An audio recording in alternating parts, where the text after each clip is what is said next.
አባቷ ወይም ደግሞ ለጽናት አባት ሁሉም ነገር ጽናትን እንደሚያፈቅራት ከዚህ በፊት እንግዲህ ለጽናትም አልተናገረም። ቀረፍቶ ድጋሜ ካፈቀራት በኋላ ለማንም አልተናገረም ነበር፣ በውስጡ ደብቆ ነበር። እና ለምንድነው ልጄ እንደዚህ የምትሆነው? ለምንድነው ንዴትን የማትቆጣጠረው? ይሄ ንዴትክ እኮ ብዙ ነገር እያሳጣህ ነው። ከዚህ በፊት ብዙ ነገር አሳጥቶካል።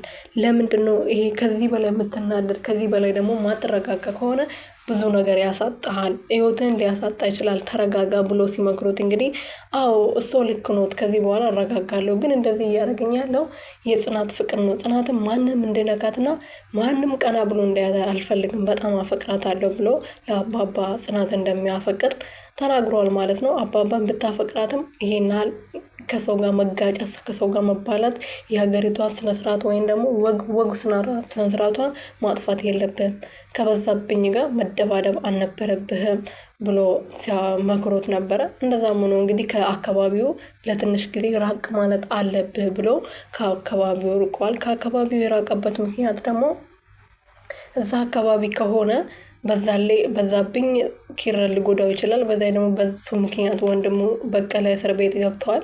እስር ቤት ገብቶ እንግዲህ እስካሁን ድረስ አልተፈታም። አንደኛ በኪራ ምክንያት፣ ሁለተኛ ደግሞ ጋሽዬ ስለመታቸው ነበር እስር ቤት የገባው ማለት ነው። በቀለ ወንድሜን እስር ቤት አስገብታችሁ እዚህ እናንተ አሻሼ ገዳሜ ትላላችሁ። በዛ ደግሞ ሌላው ነገር ይቅር፣ ወንድሜ ይቅር ብዬ ቁጭ ባልኩት ደግሞ ዝም ብሎ ነው የምፎክረው ብላችሁ በማንም ጎረምሳ እኔን አስደበደባችሁኝ ብሎ ስለሚናገር ከዚህ አካባቢ ለትንሽ ጊዜ ራቅ እንዳሉት፣ ኪራም ደግሞ አካባቢው ወይም ደግሞ ቤቱን ትቶ ወደ ሌላ ቦታ ሄዶ ነበረ ቁጭ ስለ ነበረው። ጽናትዬም ደግሞ እንደዚህ እሱ ጋር ሄዳ ነበረና እሱ ጋር ሄዳ ባለችበት ሰዓት ለትንሽ ጊዜ እዚህ መቆየት አለብህ፣ እዚህ ማትቆይ ከሆነ እኔንም ጋሽንም ሁላችንም ችግር ውስጥ ነው የምታስገባው። ለምንድን ነው የማትረጋጋው? ይሄን እንዴት እኮ ሁሉ ጊዜ እንደዚህ የምትገነፋ ከሆነ ብዙ ነገር ታጣለህ። ከዚህ በፊት በንዴት ምክንያት ብዙ ነገር አጣሃል። ስለዚህ እባክህ ኪራዬ ተረጋጋ ብሎ ብላ ስትመክረው ነበረ። ፈርተሻለሁ ብሎ ስጠይቃት አዎ ፈርቻለሁ አላሉ። ኪራዬ ከዚህ በላይ አትጉዳኝ፣ ከዚህ በላይ አታሰቃይኝ፣ በአንተ ምክንያት ብዙ ነገር አይቻለሁ፣ በአንተ ምክንያት አባቴ አንገቱን ደፍቷል። ስለዚህ ከዚህ በላይ ከሰው ጋር አትጣላ፣ ንዴትን በልኩ አድርገው። ንዴት ሲመጣ ጥሩ አይደለም፣ መጥፎ ነገር ነው ይዞ የሚመጣው። ስለዚህ ንዴትን በልኩ አድርገው ብላ እየመከረችው ነበር።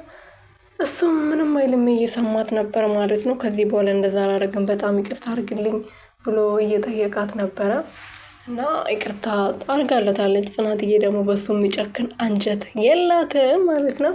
በዛ ሆኖ እንግዲህ ወደ ቤታቸው ሄደው ነበረ። እንደዛ በጋሽዬም እንዳሉ በጉን ከገዙ በኋላ ከበዛልኝ ጋር ተቃቅፎ ሰላም ፈጥሯል ማለት ነው።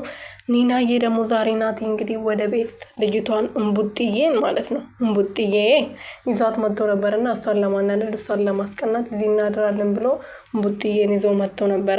ከእንቡጥዬ ጋር እንግዲህ ቤት እዚህ እናድራለን ብሎ ደሟን እያንተከተከ ነበረ። እሷም ደግሞ እነሱን ለማናደድ እንግዲህ በደንብ ደፋ ቀና እያለች ነበረ።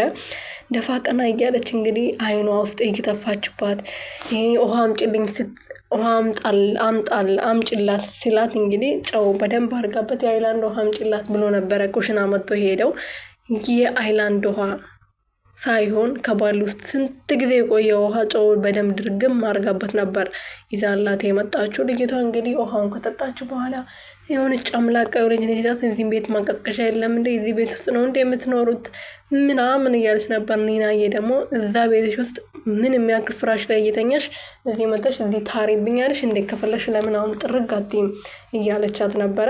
ምክንያቱም ሰው የራሱን ነገር አይ ምን ልላችሁ በቃ ምንም ልላችሁ አልፈልግም፣ እለፉት ማለት ነው። የኔ ውድ ቤተሰቦች የሰውን የራሷ ሳታቅ የሰውን ታማስላለች አሉና የራሷ ሳታቅ የሰውን ነገር ትናገራለች።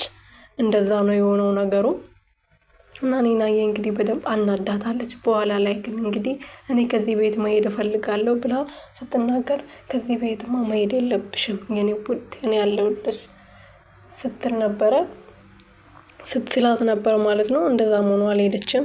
እኔ ያለሁልሽ እኔ እናት አትልቀቂኝ እንቡጥዬ በጣም ነው የሚያዝናኑት።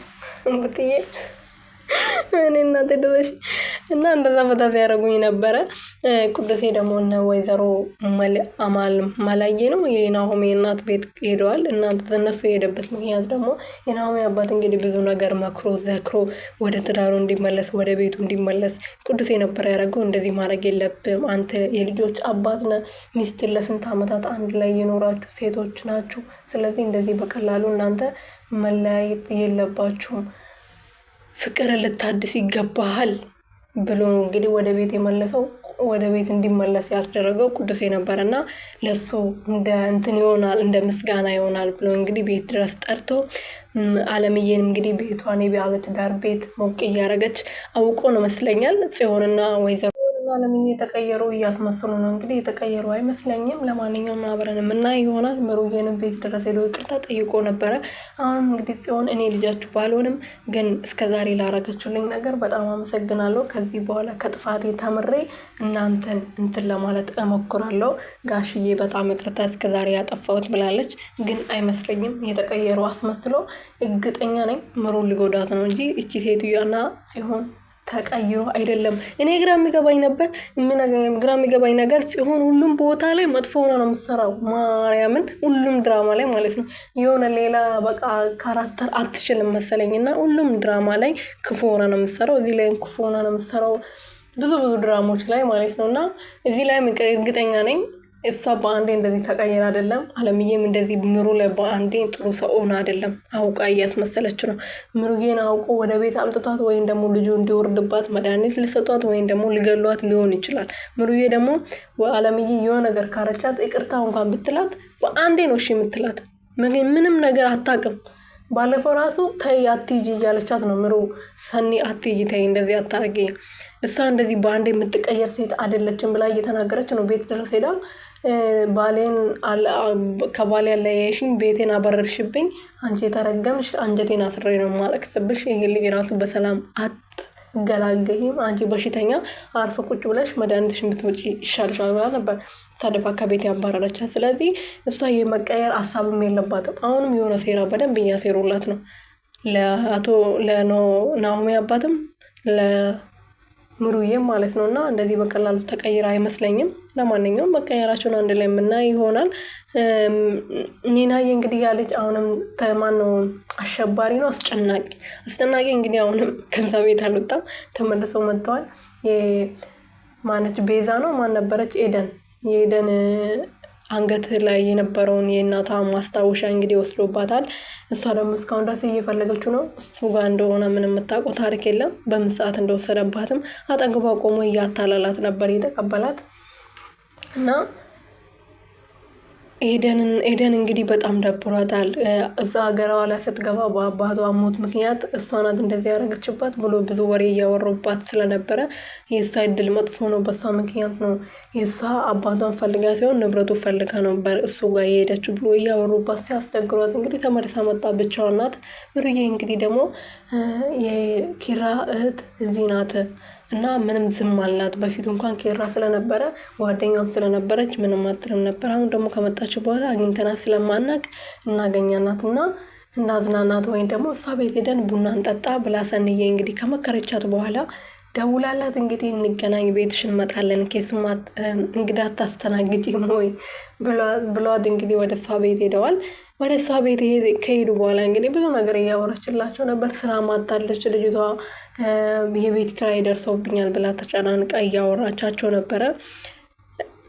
እንግዲህ ያው ፈጣሪ ይሁንልሽ ነው፣ ሌላ ምንም ምንልሽ ነገር የለም።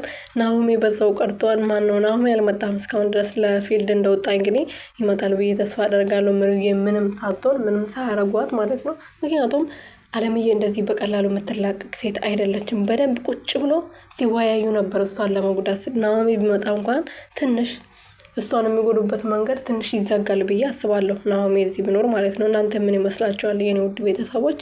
ይህን ቻናል ሰብስክራይብ፣ ሼር፣ ላይክ እያረጋችሁ እንድታበረታቱኝ። ደግሞ አትሳደቡ፣ ስደቡኝ፣ ችግር የለውም። እኔ እኮ ለስራ ነው አይደል እንደዚህ ጋር የተቀመጥኩት። ፊትሽ ምን ይመስላል? ምን ትመስላለች? እቺ ምን ትመስላለች ትሉኛላችሁ። ሰው ነው የምመስለው፣ ሌላ ምን እመስላለሁ? ወይኔ እናንተ መልክ ስጡኝ ከሰጣችሁኝ ችግር የለውም። እኔ ግን የራሴን መልክ የራሴን ከለር በጣም እወደዋለሁ። ፈጣሪ የተመሰገነ ይሁን እሱ የሰጠኝ ማለት ነው። እኔ በራሴ ከለር በራሴ ውበት እኮራለሁ። ምክንያቱም አምላክ ነው የሰጠኝ።